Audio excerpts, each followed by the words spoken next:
How's it going, everyone? Adam Bongiovanni here, and I am here with Amy Cabo, author of Love is the Answer, God is the Cure. Amy, thank you so much for joining me today. I really appreciate it.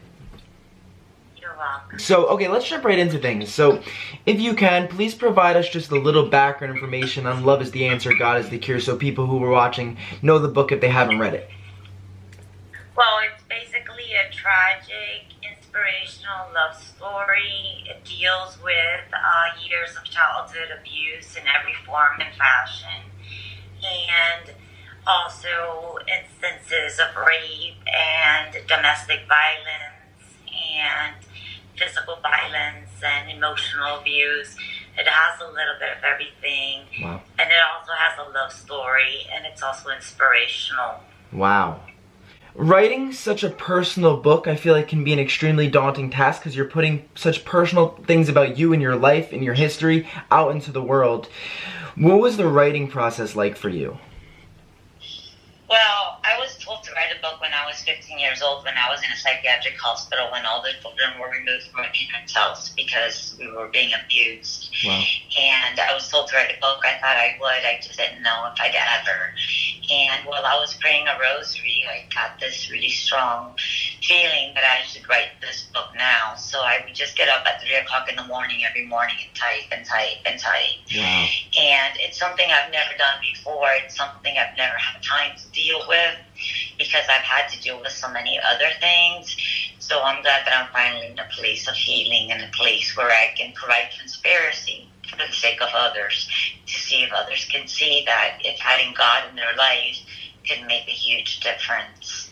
So being dealt so many difficult hands while growing up and just living your life, how important has faith been to you to get you through it? Well, it's been many times in my life, it's been the only thing I've had.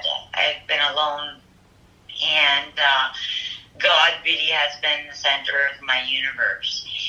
And it isn't until I started praying all the time, every day, that my faith started growing stronger, and I felt closer to God, and my behaviors became better. I started thinking clear. I started seeing things in a better light. And I'm sure that I've looked at your website, I've seen the reviews online, and I know there are people who are reading this book that are going through difficult times and they don't know what to do. So if there's someone out there watching this interview or contemplating reading your book, what would you say to them if they are going through such a difficult time?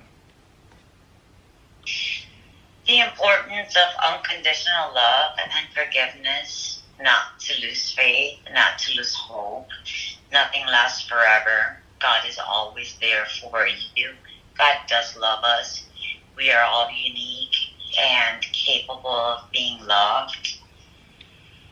And just to abide by all the teachings of Jesus Christ. You know, put yourself in other people's shoes. Be more understanding. Try to be more forgiving.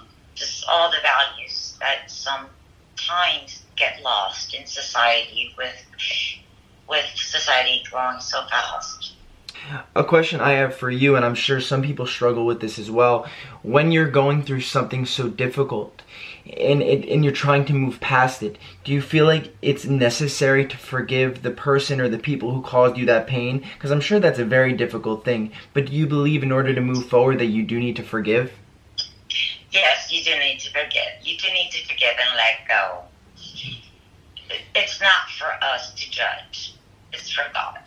And you just need to forgive and let go. I don't have an explanation for why my parents did what they did to me. But I do forgive them. Wow.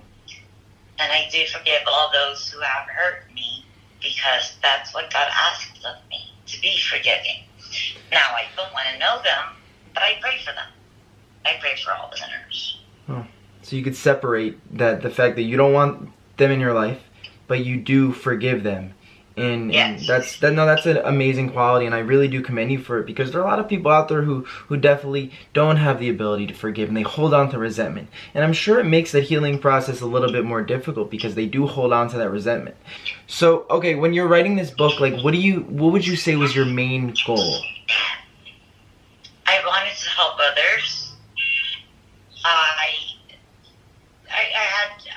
My main objective was, well, I thought it would be therapeutic, first of all, for me to write it all down, to actually come to terms with it. Before I would think, oh, it's no big deal, things happen, it's nothing. When I wrote it down, it hit home. It was really something that was something.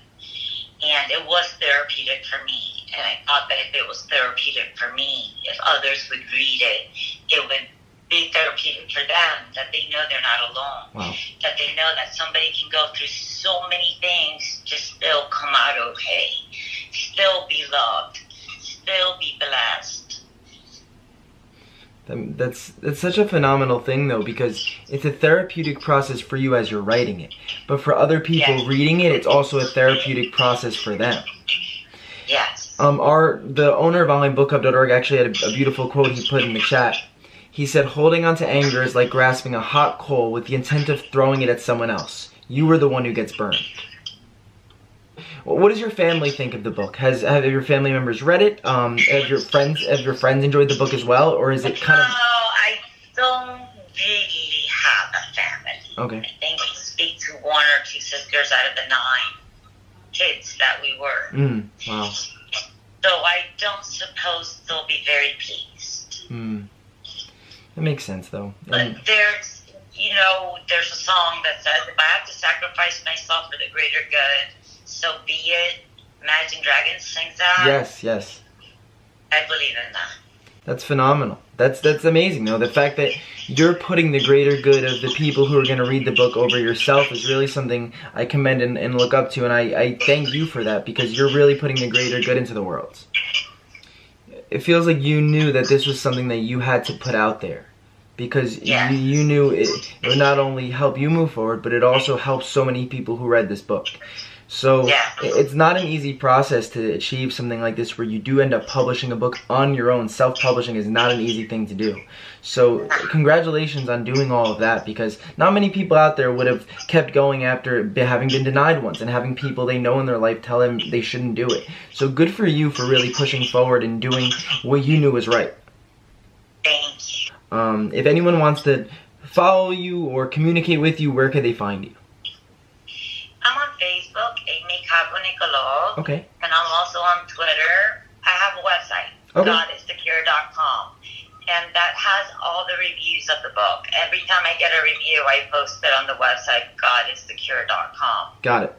Perfect. No, so we'll link that as well. Amy, thank you so much for joining me today. I really appreciate it. And I wish you nothing but a great day.